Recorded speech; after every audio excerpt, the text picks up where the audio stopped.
আমাদের ছেলেবেলে তারা আমাদের সাথে থাকবে, তো কষ্টে আগুনে ভরে গেছে, আমরা দেখতেও পারি নাই, তারা কেন আমাদের কাছে নাই? তাহলে 8 ঘন্টা যে 8 আমাকে নূর নবী সাহেব থেকে চিঠিং এর মাধ্যমে উনি আমাদের সিগনেচার নিতে চেয়েছিল এবং ওটার মধ্যে লেখা ছিল আমরা যেন ওনার স্কুল বাঁচাইতে ওনার পাশে আছি, সেই সিগনেচার দিয়েছি। উনি জানতে পারতেছি না, আমাদের পরিবারের খবর কেউ নিচ্ছে না, এই কারণে শান্তিপূর্ণ দেয় নাই। তাহলে টিচার কেন গায়ে হাত দিবে? আরেক টিচার হাসে আর রাস্তাকে বড় জড়িয়ে ধরে তাদের বুকে টেনে নেয়। আমাদেরকে দেখতে পারে এত কষ্ট পেয়ে একটা শিশু বাচ্চা মারা গেছে, আপনারা জানেন ডাক্তার, স্কুল কমিটি, নির্ভয় টিচার আর কি রাষ্ট্রের কাছে জিজ্ঞাসাবাদ করার কোনো প্রয়োজন নাই যে আমার স্কুলের ভিতর কেন বিমান বিধ্বস্ত হলো। আর যদি এই স্কুল প্রতিষ্ঠান যদি রানওয়ের মধ্যে না হয়ে থাকে, প্রতিষ্ঠান যদি রাজুকের নিয়ম অনুসারে হয়ে থাকে, তাহলে এই প্রতিষ্ঠানের ভিতরে কেন বিমান বিধ্বস্ত হবে? আর বিমান বিধ্বস্ত হয়েছে ভালো কথা, কিন্তু সরকারের কোথায় ভ্যাকেন্সি ছিল আজও পর্যন্ত আমরা জানতে পারিনি। জাতি কোনো ব্যাপারেই জানতে পারে নাই।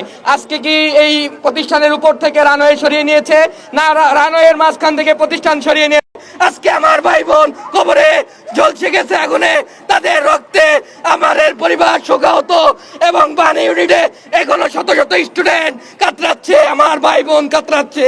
কই তাদের বিষয়, তাদের চিকিৎসার বিষয় আপনারা কি নিশ্চিত করেছেন? কি নিশ্চিত করে আপনি প্রতিষ্ঠান খুলে দিয়েছেন? আমার বাসাটা খুব কাছে, আমি সবার আগে স্কুলে এসেছি। আমি আসার পরে কি দেখেছি জানেন?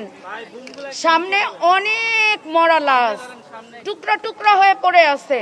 এমনকি আমার বাচ্চার সাথে যেই বাচ্চাগুলা পড়তো সেই গার্ডিয়ানরাও ওইখানে ছিল।